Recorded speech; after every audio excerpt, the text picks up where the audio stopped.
participants. Today we'll be covering these two topics mainly.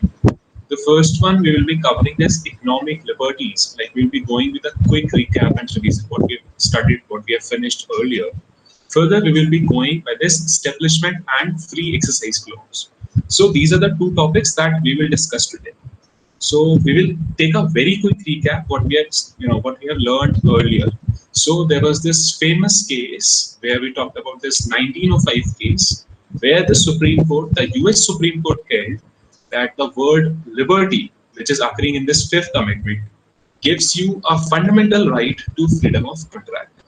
That means any law any economic law, which tries to regulate the economy would be deemed as unconstitutional. So had been the approach of the United States Supreme Court till up to 1936 or 1937.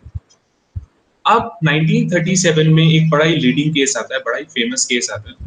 This case is West Coast Hotel versus Parish. इस case में supreme court क्या held करता है कि this freedom to enter into contract is no more a fundamental right. So this what had been held by the Supreme Court, and what it says further that the rational basis review must be used because now it is no more a fundamental right. So the court would not be using the strict scrutiny. Now rational basis test would be used, and court would then evaluate these economic legislation.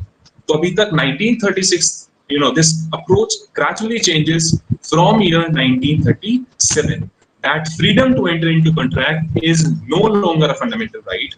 And if the government is able to satisfy that it has any legitimate aim, so that is more than sufficient to hold any law as constitutional. क्योंकि जब भी rational basis होगा, इसका मतलब क्या है कि there must be only presence of legitimate state interest. और कभी भी अगर आपको fundamental rights को violate करना है, तो then if the government is curtailing fundamental right, then it would have to meet strict scrutiny. Strict scrutiny का मतलब है वहाँ पे एक compelling interest होना चाहिए of the state. So अब हमने इसे हम दोबारा से एक बहुत ही easy terms में इसे recap करते हैं. Recap करने का सिर्फ इतना सा मतलब है कि court कभी भी generally court would not nowadays court will never interfere into any legislation, into any law which regulates the economy. क्यों? If it is able to satisfy before the court that the state has a legitimate interest, then the court would be satisfied and the court would only adopt this rational basis review. And this approach have been adopted by the court from this year 1937 from this case of West Coast Hotel versus Parish. So now next topic what we talked about, that what is that area, what is that exceptional area where Supreme Court actually safeguard your economic rights. So this area is this doctrine of eminent domain or this taking clause, that what we have discussed last time at length. This taking clause again occurs into the Fifth Amendment, and again we will look into that what are the requisites of this taking clause, like what are those minimum elements that any taking must satisfy, must require. So there are three basic concepts. The first one is that is government action or taking. तो सबसे पहला क्या है कि जो government आपकी जो land को एक्वायर कर रही है क्या वो टेकिंग है या नहीं है. तो इसमें हमने दो केसेस पढ़े. सबसे पहला this is actual when the government actually takes it, actual possession हो रहा है, पर से टेकिंग जिसे हम बोलते हैं. And second thing was regulatory taking. तो वहां पे फिजिकल रेगुलेटरी टेकिंग क्या होती है, there is no actually physical occupation of the land. Physically land को नहीं ऑक्यूपाई किया जा रहा है, बस रेगुलेशंस के मीडियम से या रूल्स के मीडियम से या फिर किसी भी लॉ के मीडियम से the government is actually asking you, is acquiring the property, is asking you is asking you to leave that space vacant or to use that space in a particular manner or in a particular way. And if that regulation requires that the land must be used in so and so manner, what it indicates the government is actually taking possession of your land, though indirectly is actually making your land less utilized for your own purposes. So इसी वजह से regulatory taking को भी हम eminent domain में या फिर taking में मानते हैं. So these are the three elements. सबसे पहला जो बड़ा ही सिमिलर है हमारे आर्टिकल 300A का, 300A of 300 capital A of Indian Constitution कि क्या गवर्नमेंट एक्शन टेकिंग है या नहीं है, और टेकिंग है या नहीं है, whether it could be, it could be both. It could be both in the sense, like it could be per se taking. Per se taking, it means there would be actual physical possession of the land. Further, it could be also regulatory taking. And whenever I say regulatory taking, I mean the government is taking away your land by means of any regulation. दूसरी important बात जो यहाँ पे है, दूसरा point जो है वो क्या ये पब्लिक यूज के लिए है या नहीं है, और पब्लिक यूज क्या है, दैट बिकम्स बिट कंट्रोवर्शियल, है ना.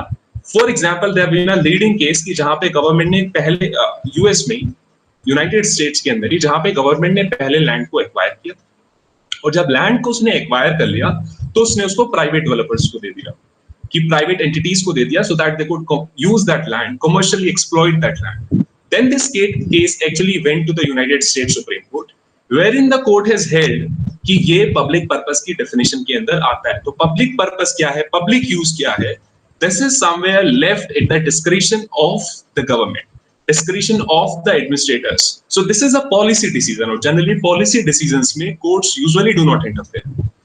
Now third thing is क्या is just compensation being paid or not. So that's an important point कि जब भी गवर्नमेंट आपकी लैंड को लेगी, जब भी डॉक्ट्रिन ऑफ एमिनेंट डोमेन को यूज करेगी, तो उसे आपको हमेशा क्या देना पड़ेगा, कोई कॉम्पनसेशन देना पड़ेगा.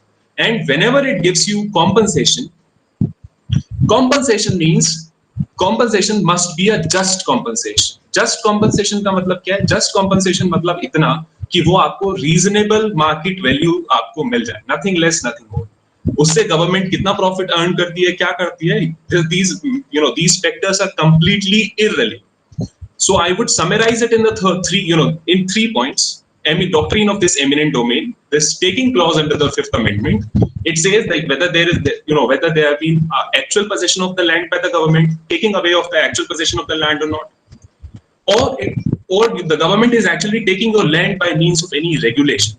So even if government is making any such law that that depreciates the value of your property, or that asks you to leave any part of your property as vacant, then it would actually fall under this 5th domain, this 5th Amendment, and it would be coming under this doctrine of eminent domain, and you must be compensated in a just manner. Second thing, it talks about that whether whether there is existence of public purpose or not. Third thing, it comes whether just compensation has been paid to you or not. So now how would I summarize this economic liberties under this United States Constitution would be as, like, up to year 1936, the court have been using this have been using strict scrutiny. Court said that freedom to enter into any contract is your fundamental right. But from this case of from this year of 1937, the court has taken this view that it is no more a fundamental right. Government could actually regulate, by means of framing such regulations, by means of these labor laws, it could actually regulate the economy, it could actually regulate the market. तो लेकिन इसमें एक छोटा सा exception आता है, छोटा सा एक्सेप्शन है टेकिंग क्लॉज, जो हमने भी बताया, doctrine of eminent domain, 5th Amendment में. So this is the only exception जहां पे supreme court would be using strict scrutiny. और तब कभी भी कोर्ट स्ट्रिक्ट स्क्रूटनी यूज करेगा तो गवर्नमेंट को ये दिखाना होगा that there is an existence of compelling purpose to the state, compelling vital purpose of the state. So please make sure कभी भी रैशनल बेसिस रिव्यू है तो रैशनल बेसिस में there must be a legitimate aim of the state. Whenever there is intermediate scrutiny, एक important government purpose है, and whenever it is using strict scrutiny, that means there must be presence of compelling and vital legitimate goal of the compelling, vital, important goal of the state. So this is what we talk about. So now how do I conclude it? I conclude it by saying that the Constitution provides only minimal protection for economic rights, and court have been using this rational basis review in order to protect these economic liberties. So far, this is the recap what we have covered earlier in the previous class. So far, anyone is having any question, the same could be discussed here. Anyone? Okay, thank you. So now we are going ahead, and today we would be discussing this very simple topic, this religion under the US Constitution. And there are 2 clauses if I talk about this religion, and this actually falls under this 1st Amendment. The first it says about this establishment clause, and second it comes about the free exercise clause. So please, I would request you to note down the two important clauses for which are very vital and which are very important for today's lecture. This is this establishment clause and free exercise clause. Please have a look at the First Amendment that is being displayed on your screen, being shared on your screen. It says, I am reading it for your convenience. Congress shall make no law respecting an establishment of religion or prohibiting the free exercise thereof. So we'll be discussing only this part today. This freedom of speech and expression and of entire media, we will be discussing it in a separate class. So coming to the First Amendment, there are two important clauses here. The first one, that there would be no law which actually talks about the establishment of religion. And furthermore, it says that there would be no law that prohibits the free exercise of religion. So these are two important highlights of today's discussion. So initially we will be talking about this establishment clause. Furthermore, whenever we look into this United States Constitution, there is one more instance where religion comes into picture. So पहली बार कहाँ पे religion आ रहा है constitution में, that is first amendment. और first amendment में दो clause है, पहला एस्टेब्लिशमेंट क्लॉज और दूसरा फ्री एक्सरसाइज क्लॉज.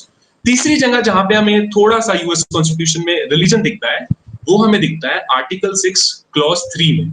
और आर्टिकल 6 क्लॉज 3 में भी whenever I read this, I am reading this for your convenience, for the convenience of the entire class.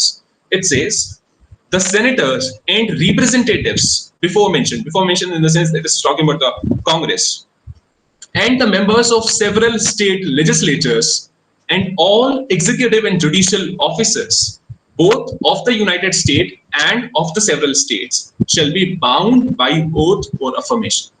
All right. So far it's very okay, but there is one, there is one qualification, one more additional disqualification over here. What it says, but no religious test shall be ever required as a qualification to any office or public trust under the United States. So that's very important. That's of extreme vital importance here to discuss. It says that there would be no religious test. Religion of a person would be immaterial to enter into such offices, whether it be any executive office, judicial office, or any legislative office. The religion will never act as a qualifying test. So please note it down. The First Amendment, furthermore, wherein this freedom of religion or this religion occurs under this US Constitution. The second instance is this Article 6 and Clause 3 of the United States Constitution. अब इसके अलावा मैं आपको nowhere in the Constitution में कहीं पे भी religion को define नहीं किया गया. So religion was never defined. तो अब इसकी सुप्रीम कोर्ट ने भी कोई ऐसी डेफिनेशन कोई नहीं दी है. सो आप this is one of the prime, this is one of the important things. कि Supreme Court of the United States, it never defined religion. It never defined कि religion क्या है, whether this is religion or not. But there is a very famous and leading case of year 1944, wherein the Supreme Court says that the court will only protect such beliefs that are sincerely held religious beliefs. So I would request my class to note down one line. So I would in fact giving you this name of the case, this 1944 case. So the name of this 1944 case is United States versus Ballard. Please write down the name of this case, United States versus Ballard. This is a case of year 1944.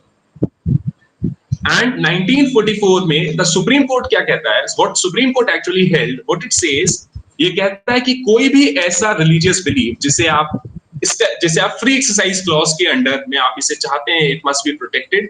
It will be only protected if it is a sincerely held religious belief.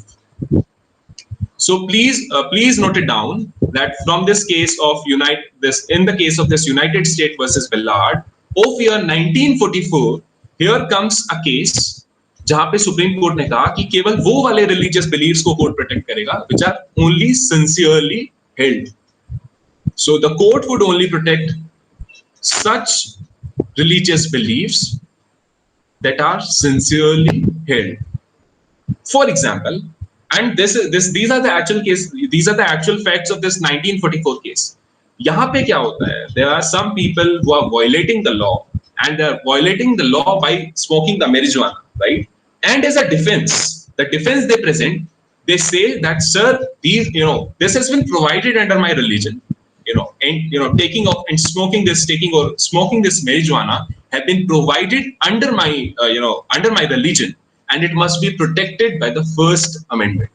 But court actually says no. आप किसी भी belief को religion की आड़ में, under the ease of religion, the same could not be protected. So the court said court would only protect such beliefs that are sincerely held religious beliefs. So please note down this line, that smoking marijuana as a sacrament may not be protected. Smoking marijuana as a sacrament may not be protected under sincerely held religious belief. May not be protected under sincerely held religious belief. Right? So this 1944 case, what we talked about, this United States versus Ballard. So the Supreme Court actually did not enter into the question that what is religion and what is not. It simply said that if any religious belief is required to be protected under the First Amendment, so the basic requisite is like whether it is a sincerely held religious belief or not. Now, whether that religious belief is true or not, that is completely wholly irrelevant for, is completely irrelevant to any judicial determination. तो कोई भी court की क्या belief सही है या गलत है, the court will never enter into this question. Court केवल उसको वहां तक प्रोटेक्ट करेगा जहां तक वो सिंसियरली हेल्ड रिलीजियस बिलीफ है. So that have been the dictum, that have been, the decision, that have been the jurisprudence which has been laid down by this court. It says that court only protects sincerely held religious beliefs. So this was the first part, right? Now, whenever we read this First Amendment, और First Amendment में जहाँ पे हम पढ़ते हैं Establishment Clause. Establishment Clause को मैं आपको दोबारा से एक बार First Amendment को दिखा देता हूँ. What it says? That Congress shall make no law respecting an establishment of religion. What it says, the state would be secular. Okay, there would be no official religion of the state. And if the court has interpreted it in a more interesting manner, that would be looking into the following slides. Second thing, it says it would not prohibit the free exercise thereof. Free exercise thereof, matlab it would not prohibit the free exercise of religion. So that's the important thing. तो हमने free exercise में देखा कि अगर court को आपको first amendment में कोई भी रिलीजियस बिलीफ को प्रोटेक्ट करना है तो it must B sincerely held religious belief. And उसके बाद whenever we are coming to this free exercise clause, तो यहाँ पे बड़ा ही एक सिंपल सी चीज है. इट सेज कि गवर्नमेंट को and the church, there exists a high wall, there exists a high gap, that government and religion, they must not interfere, they must not they must not overlap, and there must be a distance, there must be a gap, and government must be secular and it must be neutral to religion, and Congress or government shall make no law respecting the establishment of religion. So this is the genesis, this is the basic genesis of this establishment clause, that there is a gap. The government cannot have any official religion, it cannot promote any religion, or it must not take any steps that adversely affects any religion, and the government must be secular and it must be neutral to religion. And in fact, if you look, we'll be discussing it further, in our further slides, that how there have been recent changes, that how religion has played an important role, and there have been controversial judgments of the Supreme Court which were in fact later overturned by the United States Congress. So this establishment clause is of extreme importance, and it says the government, there is a gap, and that gap must be always there. So please note down this case. So these are the elements. So this is a very interesting test which has been laid down by the US Supreme Court. This case is from year 1971. The name of the case is Lemon versus Kirchman. Please note down the name of this case. This is a 1971 case. और इस case में three fold test दिया है कि कब कोई भी government का एक्शन कॉन्स्टिट्यूशनल होगा, कोई भी ऐसा एक्शन जो रिलीजन को अफेक्ट करता है कब वो कॉन्स्टिट्यूशनल होगा, है ना, और कब वो इस एस्टेब्लिशमेंट क्लॉज को वायलेट नहीं करेगा। So please note down the name and write down, braces में लिख लीजिए इसके आगे थ्री फोल्ड टेस्ट, राइट। जैसे लास्ट टाइम हमने देखा था पुट्टस्वामी में कि there have been threefold test, similarly a threefold test have been given in this case, and this is very important in regard to this establishment clause. So the first point it says the action, the governmental action, please note it down, the governmental action must have a legitimate secular purpose.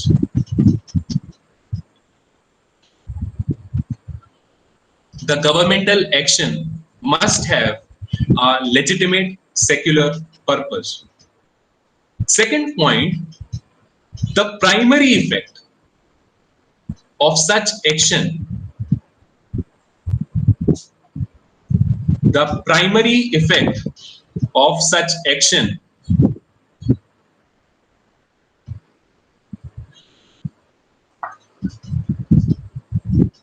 neither advance nor inhibit the religion. Neither advance nor inhibit religion. And the third point it says that it does not result, such governmental action does not result in excessive government entanglement. In excessive government entanglement. तो पहला point तो आप लोगों को बहुत अच्छे से समझ में आ गया है कि गवर्नमेंट अगर उसे कोई भी ऐसा रिलीजियस एक्टिविटी को रेगुलेट करना है, मॉनिटर करना है by the means of any law, तो in such cases the law must meet these three, must fulfil these three requirements. तो पहली रिक्वायरमेंट क्या है कि उस एक्शन का एम जो क्या है, जो एक्शन है, जो गवर्नमेंटल एक्शन है, it must have a legitimate secular purpose, right? So it must have a legitimate aim, and furthermore the aim, the action must be secular in nature. So there are two important words here which could be underlined. The first one is this legitimate, further this goes to secular. अब जो government ने जो action लिया है वो action ना तो किसी भी रिलीजन को, किसी एक particular section of particular religion को ना तो एडवांस करे, ना किसी रिलीजन को इनहिबिट करे, ठीक है। So it must B neutral, the application must be neutral, please note it down, that braces में कहीं भी लिख लीजिए इसी के आगे, the application must be neutral. And whenever I से न्यूट्रल इट मींस इसका कोई इफेक्ट नहीं है, ना तो ये किसी रिलीजन पर, किसी पर्टिकुलर रिलीजन को एडवांस करता है, ना किसी पर्टिकुलर रिलीजन को इनहिबिट करता है। और तीसरा पॉइंट जो हमने यहाँ पे देखा कि एक्सेसिव गवर्नमेंट इंटेंगलमेंट ना हो, तो आपको याद होगा जब when we discussed about this state action doctrine, I remember it, we discussed it during our second class, state action doctrine, तो वहां पे दो एक्सेप्शन पढ़े थे। The first exception was this public function exception, और दूसरा एक्सेप्शन था entanglement exception. और जहां पे हमने कहा कि गवर्नमेंट अगर किसी कंडक्ट को फेलिसिटेट करती है, किसी कंडक्ट को it actually motivates ki nahi this conduct must be prevailed or must be promoted, then if there is sufficient entanglement of the government, then the constitution would apply. That was what we have studied in our earlier classes. वो तो यहाँ पे वो कह रहा है कि जो गवर्नमेंट का एक्शन है वो ऐसा ना हो कि बहुत ज्यादा entanglement हो जाए गवर्नमेंट का, there must be no excessive entanglement of the government. तो गवर्नमेंट, बिकॉज जब भी आप यूरोप में देखते हैं this, whenever this idea of this enlightenment comes into picture, so it always says that there is a complete difference between this religion and the state. So इसी वजह से कहता है कि स्टेट का एक्शन जहां तक सेक्युलर है वहां तक तो ठीक है, जहां तक the government entanglement up to the point wherein it is secular in nature is fine, it could work, but not thereafter. So there must be no excessive entanglement. So this is the third point.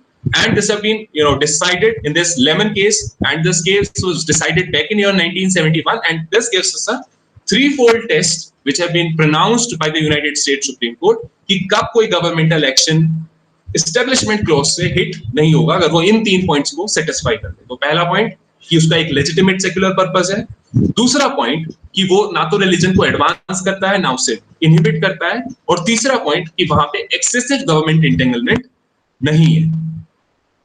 अब एक दो case laws और पढ़ते हैं। So there is one more thing, this 10 commandments, okay, और ये generally Jews में या फिर जो क्रिश्चियंस हैं उसमें बड़ा फेमस है। और इसको लेके केस है McCreary county versus ACLU, American Civil Liberties Union. और ये this is a very recent case, like not very recent but recent, this belongs to year 2005 case. यहाँ पे क्या है, यहाँ पे एक ऑर्डिनेंस बनता है और ऑर्डिनेंस कहता है कि जो 10 कमांडमेंट्स हैं, 10 commandment, this is a religious document actually. It says कि these are the 10 duties of the man, जो उसे करना चाहिए, जो उसे नहीं करना चाहिए। तो एक लोकल ऑर्डिनेंस क्या कहता है, मैंडेट करता है कि हर गवर्नमेंट बिल्डिंग में ये 10 कमेंडमेंट्स जो है हर जगह it must B put out. For example हम बोल दें कि जो हमारा हिंदूज का जनरली एक साइन है Om, like this must be hanged at all public buildings, या फिर से any cross must be put up on across all governmental buildings. So such was the law. It says that this ordinance required that the 10 commandment be posted in all public buildings. So these were the facts. Now this case reaches before the Supreme Court, and Supreme Court says that this 10 commandments, this is so inherently religious, and it held this ordinance as unconstitutional.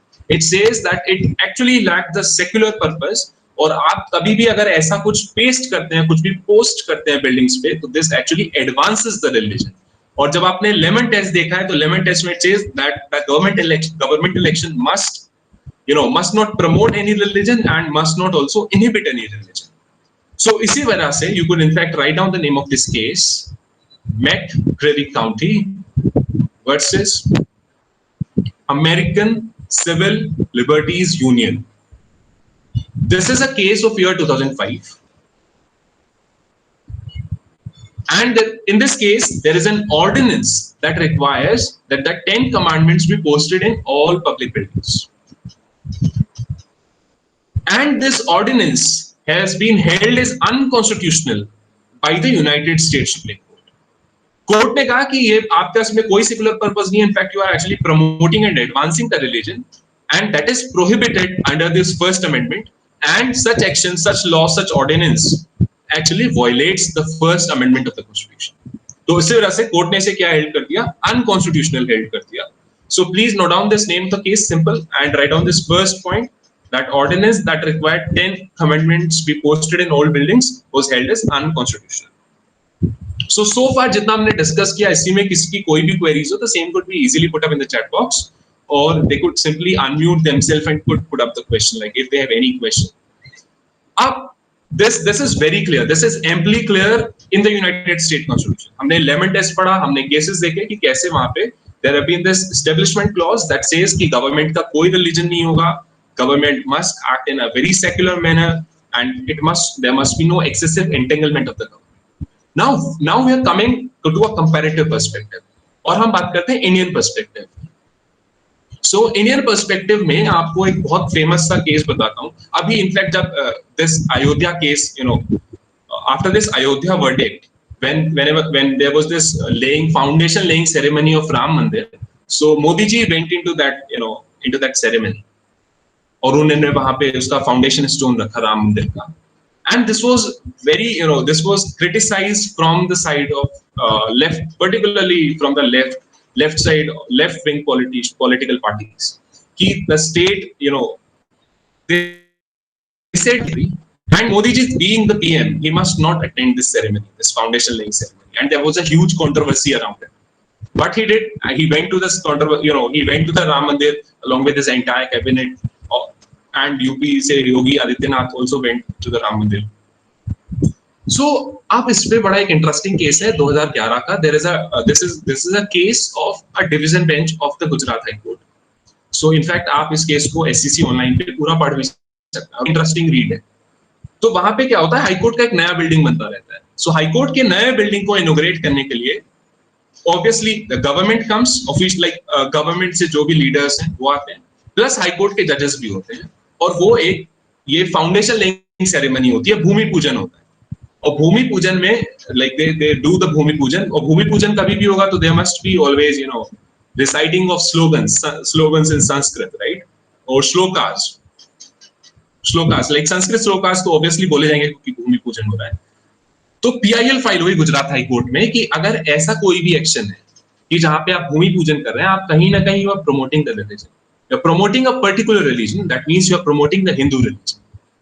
But this Gujarat High Court actually referring to this SR Bomay case, और आपको पता होगा कि secularism that have been added by this 42nd constitutional amendment, Indira Gandhi ने इसको add किया word secular को हमारे प्रीएम्बल में, उसको कोई जोड़ने की ऐसा खास जरूरत नहीं थी, because our constitution does not it's already secular in nature. आप पूरे इसके प्रोविजंस देखते हैं तो ये सेक्युलर अपीयर होता है, बट फिर भी 42nd कॉन्स्टिट्यूशनल अमेंडमेंट से we have added this word secular, और सेक्युलर को सुप्रीम कोर्ट ने एसआर बोमई में बेसिक स्ट्रक्चर का पार्ट भी बताया, that secularism is the basic structure of the Indian Constitution, and it could not be amended by the Parliament by way of 368।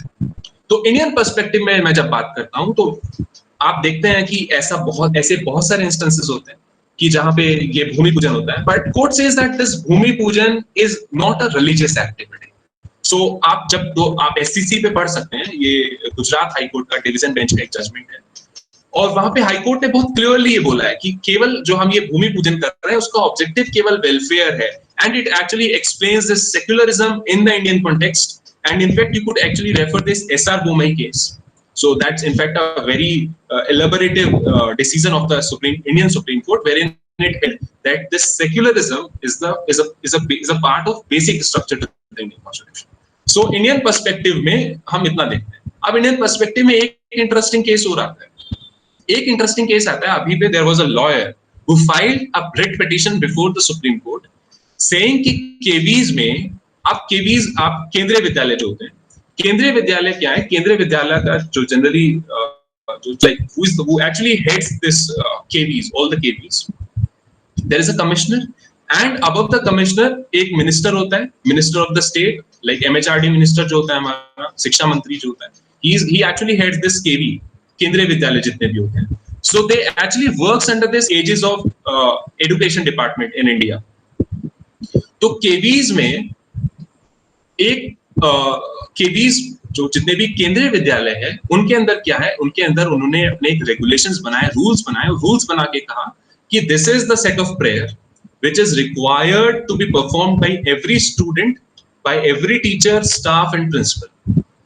Alright, and this framing of this code, these rules were actually challenged before the Supreme Court by way of filing a writ petition, जहां पे जो petitioner है उस case में उसने कहा कि ये this actually violates my rights, my fundamental rights, क्योंकि it compels me to read a particular kind of prayer। और in fact जो petition आप देखेंगे that have been very hugely impacted by the decisions of the United States Supreme Court, क्योंकि United States Supreme Court के ऐसे बहुत सारे instances हैं जहां पे कोर्ट ने ऐसी रिलीजियस प्रेयर को पढ़ना have been held as unconstitutional because it violates the First Amendment। तो मैं आपको दोबारा से बताता हूं, एक रिट पिटीशन फाइल हुआ है सुप्रीम कोर्ट के सामने।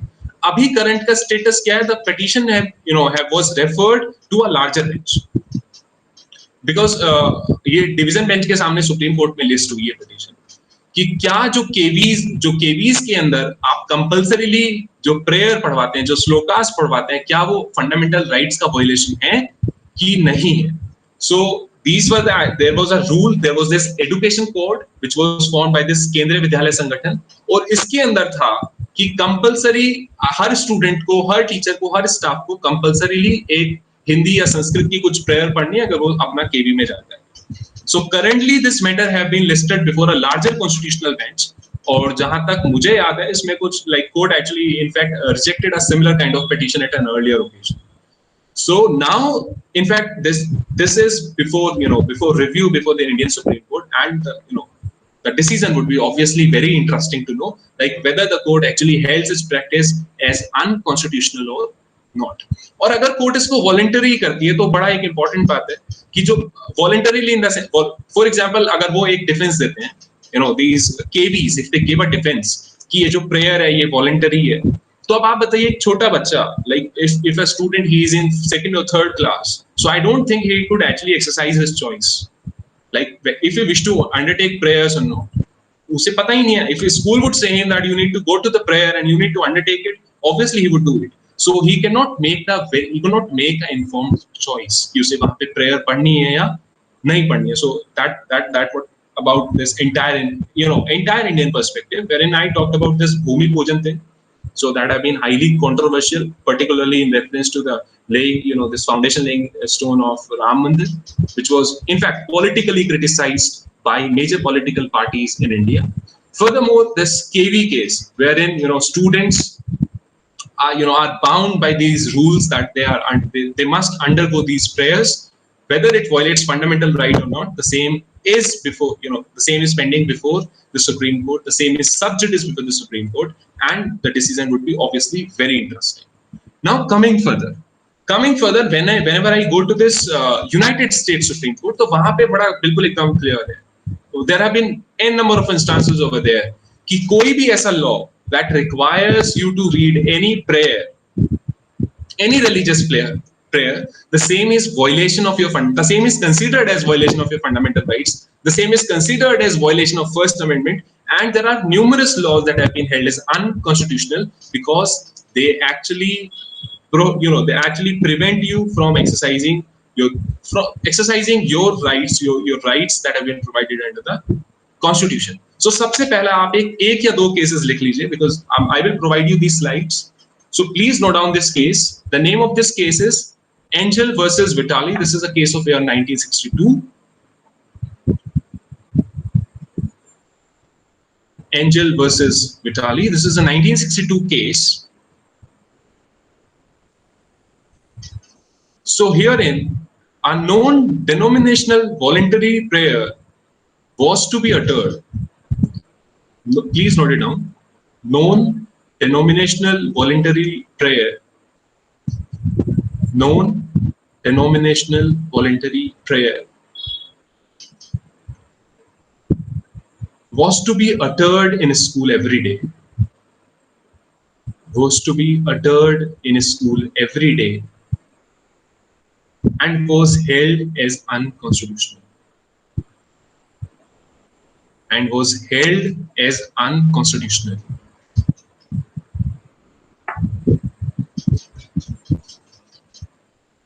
So यहाँ पे बड़ा simple है. United States, it's very straightforward. Like if you compel anyone to read any kind of prayer, religious prayer that too in particular, the court have been, the court have actually struck down such laws, saying that they are unconstitutional. Now there is one more case that what we have, and the court in fact said it, that this option to pray may be hardly exercised by young student. एक नया बच्चा उसे कैसे पता कि उसे prayer पढ़नी है नहीं पढ़नी? Even if you say that it is voluntary, no, it's not voluntary. It's more compulsory in its effect, right? So the court said that any such law that mandates you to read any kind of prayer in a school is completely unconstitutional. Now coming to this further case, this is a case Eppington School District. Please don't note down these cases. I am giving you the facts in a very quick manner, so that you would be able to understand कि क्या इस case में. इस case में क्या होता है, एक स्कूल ने कहा कि जब भी आप स्कूल में सुबह जाएंगे आपको ये बाइबल की 4 लाइनें, like you need to read few verses from the Bible every day. So court actually said that such practices, they are so inherently religious and they violates the First Amendment right. So this 1963 case, that this school district versus camp. So in this case, the school actually required the students to read some verses from Bible before they start the school, and the court held it as inherently religious and struck down this law, saying that it violates your First Amendment rights. अब इसके अलावा ये जो case है 1992 का, this Lee versus Wisman, यहाँ पे क्या होता है, बच्चे जब भी यहाँ पे जब भी आपके ग्रेजुएशन सेरेमनी जो होती है, यहाँ पे भी रिलीजियस प्रेयर्स होती है, and court again held such prayers as completely unconstitutional, saying that it violates your fundamental rights.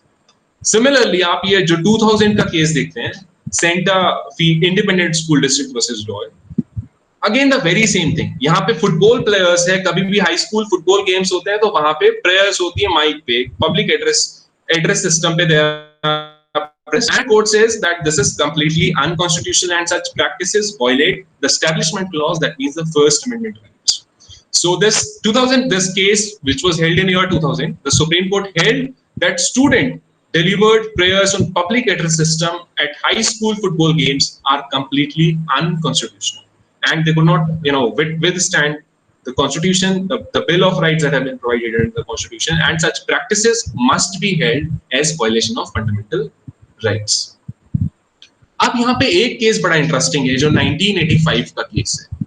So इस केस में क्या होता है? इस केस में there is no law that actually asks you to read some prayers, but it says कि आपको voluntary prayers में जा सकते हैं, आप 1 मिनट meditation करिए या 1 मिनट silence रखिए या जो like so what cannot be done directly must not also be done indirectly. जो सीधा सीधा नहीं किया जा सकता उसे टेढ़े मेढ़े से भी मत करिए.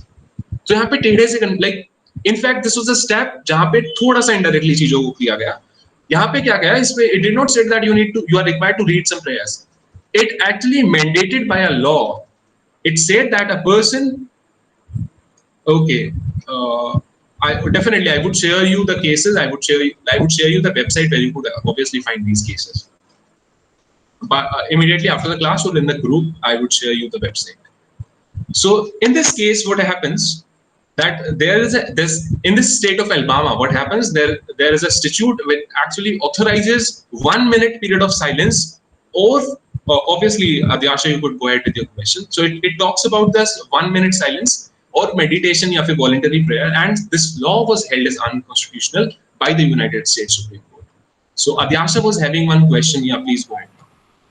Yes, sir. Sir, I personally am a KV student, and I just wanted to ask you this question. The prayer that we've sung for all these years, it's not exactly, it doesn't come from a textual background. It's a song that was composed.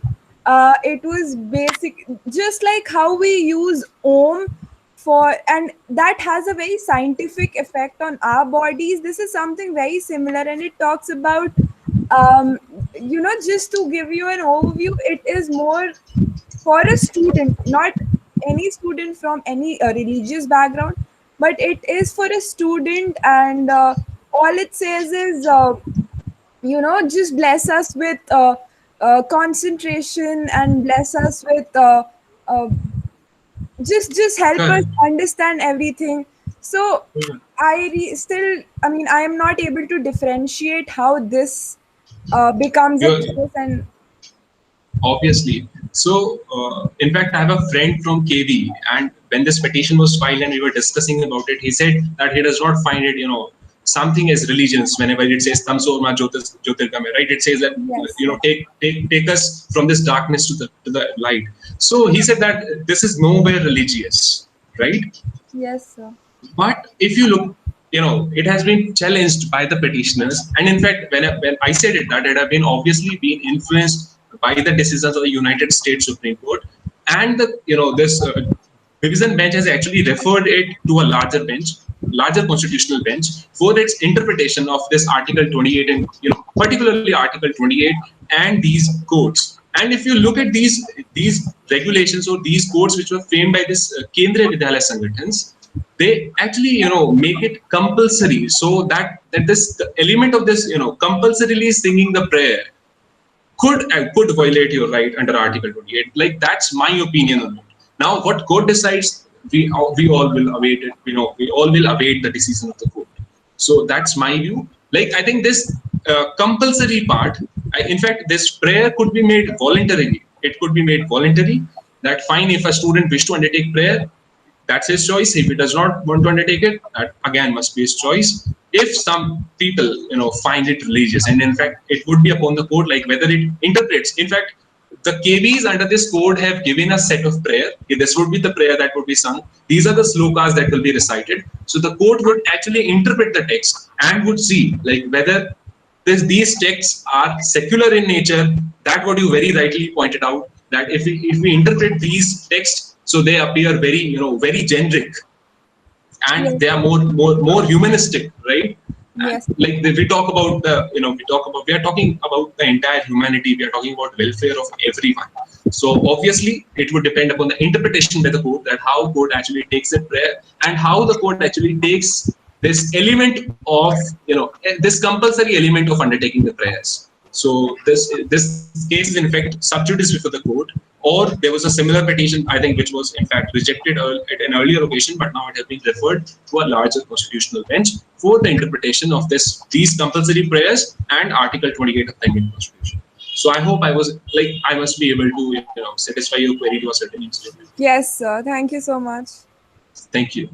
So now coming ahead, so this was all about this free. Now going ahead with this free exercise clause, it says that government can make no law abridging free exercise of religion, right? So there are two parts. The first part is this establishment clause, which says that there would be no religion of the state. There would be a complete difference. We talked about this lemon test, threefold test. Now we are talking about this free exercise clause. And whenever I talk about free exercise clause, it says that government can make no law that takes away your free exercise of religion. That means you have this right to exercise, right to to choose your religion, to undertake your religious practices. So this have been, explicitly provided and protected by the First Amendment. Now it says, but your exercise of religion, obviously, it's applicable across all rights. That your right exists to the extent it does not curtail the rights of the other. So your free exercise of religion must not violate, must not create problem, must not create troubles for other. It must not create any kind of injury to the other individuals, those who are living in the society. So that what is the gist of this entire free exercise clause of religion. Now going ahead, there is a case, and this is a very controversial and historical case in this United States perspective, and this is a case of year 1990. And after this case, there have been what should I say, a dispute over the subject matter of religion between the Congress and the Supreme Court. So please note down that that's a very leading case and very interesting case. तो आप सभी लोग इसका नाम लिख लीजिए. So the name is Employment Division versus Smith. Employment Division versus Smith. So this is a case of year 1990.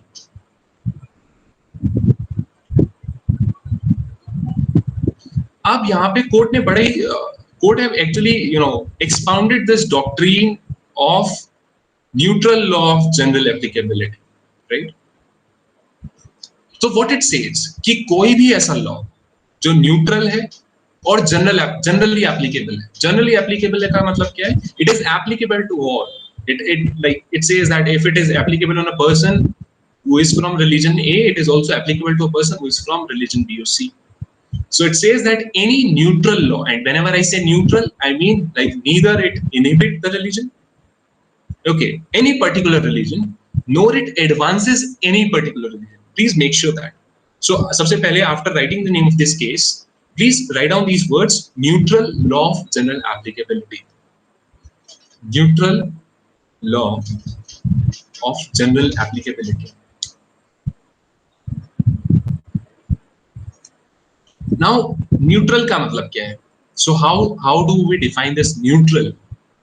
So neutral का meaning आप लिख लीजिए. You could underline it or could write it somewhere else. That this neutral means that neither it advances any particular religion, neither it advances any particular religion, nor it prohibits any particular religion.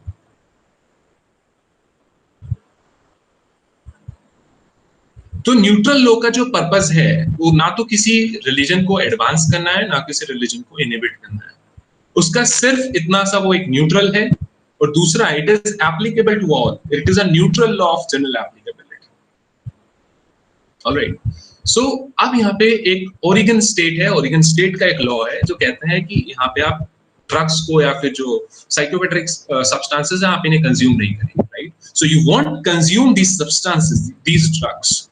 And there was a certain set of people who actually says that it violates their free exercise clause because it have been, it have been exempted under their religion.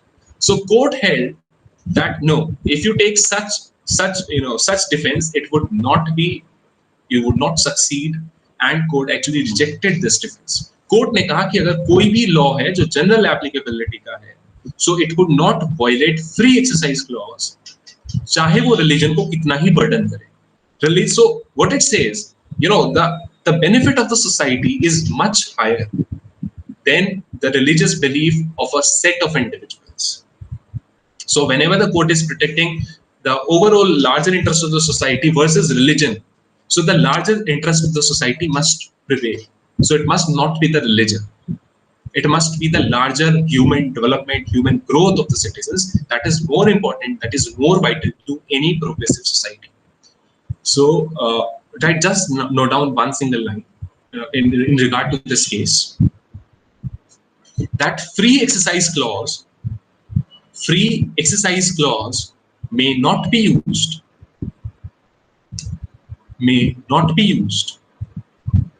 against a neutral law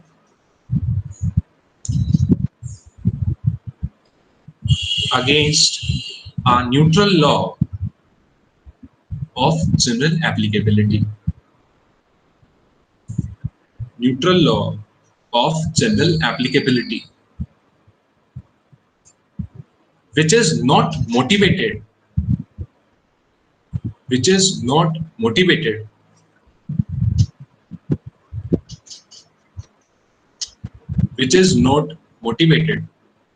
by desire to interfere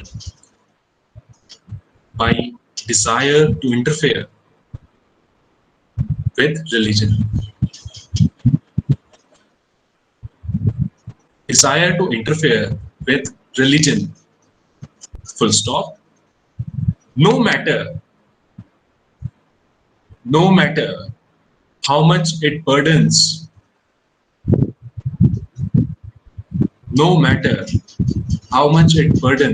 the religion.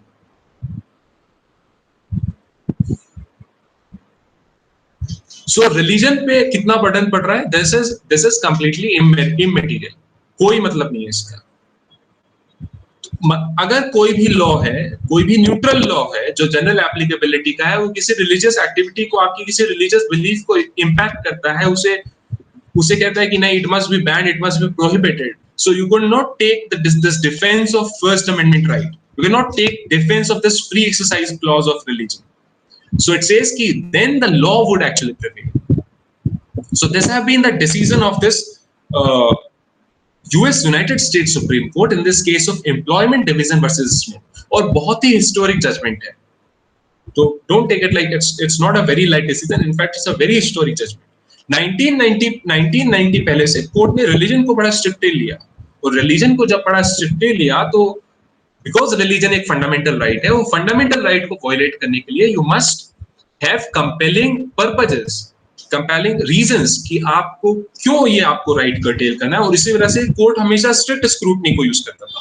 लेकिन इस 1990 के case के बाद the court have been either using this intermediate scrutiny और rational basis review, right. तो अभी तक जो सुप्रीम कोर्ट रिलीजन को कर्टेल नहीं होने देता था, वो हमेशा कहता था कि आप रिलीजन को केवल तब कर्टेल कर सकते हैं जब स्टेट के पास कोई बहुत कंपेलिंग इंटरेस्ट हो. Now in this year 1990 has held that any general law of neutral applicability could not be challenged only on the ground of free exercise clause, no matter how much it burdens the religion. तो religion पे कितना भी आपका religion बिल्कुल बंद हो जाए कि आप उसे कितना ही बर्डन करे, उस कोर्ट उस मैटर में इंटरफेयर तब तक नहीं करेगी तब तक जो स्टेट है, जो गवर्नमेंट है, वो कोर्ट में ये सेटिस्फाई करा दे कोर्ट को कि ये जो लॉ है ये एक ऐसा लॉ है जो एक neutral law of general applicability है, और ये इसके अंदर कोई मोटिव नहीं है कि ये किसी रिलीजन के साथ इंटरफेयर करे, किसी रिलीजन को प्रमोट करे, किसी रिलीजन को इनोवेट करे, ऐसा इसका कोई पर्पस नहीं है. So this have been what held in this 1990 case. 1990 के केस से पहले please note down this case, this test, this Serber test, right? And in fact, this would be your homework for today. तो 1990 से पहले ये एक Serber test होता था. This was again a test. Supreme court का एक डिसीजन था, जैसे 3-fold टेस्ट था ये भी. कि कब जो फ्री एक्सरसाइज क्लॉज है उसके राइट्स को कटेल किया जा सकता है। फ्री एक्सरसाइज क्लॉज में जो रिलीजन, फ्रीडम ऑफ रिलीजन है, कब उसे कटेल किया जा सकता है। तो 1990 से पहले सुप्रीम कोर्ट का जो टेस्ट था, दिस वाज दिस सर्बर्ट टेस्ट, जिसे आप आज जाके पढ़े। लेकिन 1990 के बाद से पोजीशन बड़ी सिंपल है। जो एम्प्लॉयमेंट डिवीजन वर्सेस स्मिथ है, यहाँ पे कोर्ट ने बिल्कुल क्लियरली कह दिया है कि भले ही रिलीजन पे कितना बर्डन पड़े, फर्क नहीं पड़ता। इंपॉर्टेंट है कि वहां पे कोर्ट के सामने सरकार ये प्रूव कर दे कि ये एक ऐसा न्यूट्रल लॉ है जो जनरल एप्लीकेबिलिटी का है, nothing less nothing more. Now अब ये बड़ा controversial, like this was in fact a very changed approach of the supreme court, और यूनाइटेड स्टेट कांग्रेस ने इसको इसे ओवरटर्न करने की कोशिश की, और ओवरटर्न करने की कोशिश की एक एक्ट बना के, ठीक है, जिसे तो एक्ट का नाम लिख लीजिए, the religious freedom restoration act 1993। 1990 में जजमेंट आता है, और 1990 के बाद 1993 में ये केस आता है। The name of this case is religious freedom restoration act, RFRA, रिफ्रा जिसको बोला जाता है commonly, RFRA, religious freedom restoration act 1993। Religious freedom restoration act 1993। इस केस में क्या होता है, now what happens in this case, Congress एक लॉ बनाती है, और लॉ बना के कहती है कि रिलीजन को आप रिलीजन को केवल तभी कर्टेल कर सकते हैं whenever there are compelling purposes, right. अब देखिए, आप इसे समझिए, यूनाइटेड स्टेट में there is a very strict separation of power. तो जो there is a complete difference between legislature and executive, they are completely distinct, they are completely separate, right. So Congress ने law बनाया, और कांग्रेस ने law बना के क्या कहा कि जो गवर्नमेंट है, जो प्रेसिडेंट है, he would not burden the religion unless they are compelling legitimate, compelling justification, they are compelling reasons. तो जो 1990 से जो पहले की पोजीशन थी, उसी को रीस्टोर करने की कोशिश की इस 1993 के एक्ट ने। So the position that was existing prior to 1990 was restored by enacting this law in the year 1993 by the Congress. It said that the religion would not be curtailed by the government unless there are compelling justification for it, right? अब जब ये law बनाया, तो ये law किसने बनाया? कांग्रेस ने बनाया, राइट। कांग्रेस ने जब ये लॉ बनाया, तो ये लॉ तीनों लेवल ऑफ गवर्नमेंट पे लगता था। It applied to federal government, it applied to state government, it applied to local government. But बड़े इंटरेस्टिंग केस में सुप्रीम कोर्ट में इस लॉ की कॉन्स्टिट्यूशनैलिटी को जब चैलेंज किया गया, when the constitutionality of this law was challenged, this 1993 law was challenged, so court actually held it unconstitutional, but to a limited extent. जो 1993 का लॉ था, इसकी कॉन्स्टिट्यूशनैलिटी को चैलेंज किया गया, and when this law was challenged, तो court ने केवल एक एक्सटेंट तक इसे अनकॉन्स्टिट्यूशनल कहा। किस एक्सटेंट तक अनकॉन्स्टिट्यूशनल कहा? उसने कहा जहां तक ये फेडरल गवर्नमेंट को रेस्ट्रिक्ट करता है कि वो रिलीजन को तब तक कर्टेल ना करे, तब तक कंपेलिंग जस्टिफिकेशन हो, वहां तक तो ठीक है, बट नॉट देयर आफ्टर। मतलब वो स्टेट और लोकल गवर्नमेंट को रिस्ट्रिक्ट नहीं कर सकते, otherwise that would be violation of 14th amendment. Alright, so I repeat, मैं बताता हूं, जब ये केस आया 1990 में, तो 1993 में एक लॉ बना, जिससे 1990 के जजमेंट को ओवरटर्न करने की कोशिश की गई, और ओवरटर्न करके जो सर्वर टेस्ट था उसे रिस्टोर करने की कोशिश की गई। और ये जो 1993 का लॉ है, ये बड़ा सिंपल है। ये बस इतना कहता है कि गवर्नमेंट आपके रिलीजन को तब कर्टेल करेगी तब उसके पास कंपेलिंग जस्टिफिकेशन हो। और ये 1993 का law three levels, all the 3 levels of government पे लगता था। ये फेडरल पे भी लगता था, ये स्टेट पे भी लगता था, और ये लोकल गवर्नमेंट्स पे भी लगता था। बट सुप्रीम कोर्ट ने अपने डिसीजन में इसे अनकॉन्स्टिट्यूशनल कह दिया, जहां पे ये स्टेट और लोकल गवर्नमेंट को बाउंड करता था। उसने कहा जहां तक ये 1993 का लॉ, 1993 का एक्ट फेडरल गवर्नमेंट को रिस्ट्रिक्ट करता है, वहां तक ये कॉन्स्टिट्यूशनल है, बट नॉट देयर आफ्टर। तो इसी वजह से एक नया कानून लाना पड़ा, दोबारा से एक लॉ बना। The name of this law is religious land use and institutionalised persons act, and Institutionalized Persons Act 2000. और इस एक्ट के अंदर भी यही बात कही कि स्टेट या लोकल गवर्नमेंट केवल रिलीजन को तब बर्डन करेंगे तब उनके पास compelling justification, right? So this was the conclusion, this was like my conclusion for today's class. I repeat, if you look at this 1990 law, so 1990 law said कि अगर कोई भी जनरल लॉ है न्यूट्रल एप्लीकेबिलिटी का, वो भले ही religion को कितना बर्डन करे, it would not violate free exercise clause. कब तक? जब तक वो न्यूट्रल है, जब तक वो किसी एक पर्टिकुलर रिलीजन को इनहिबिट या एडवांस नहीं कर रहा है और सभी लोगों पे एक इक्वल तरीके से वो लग रहा है, तब तक there is no violation of free exercise clause.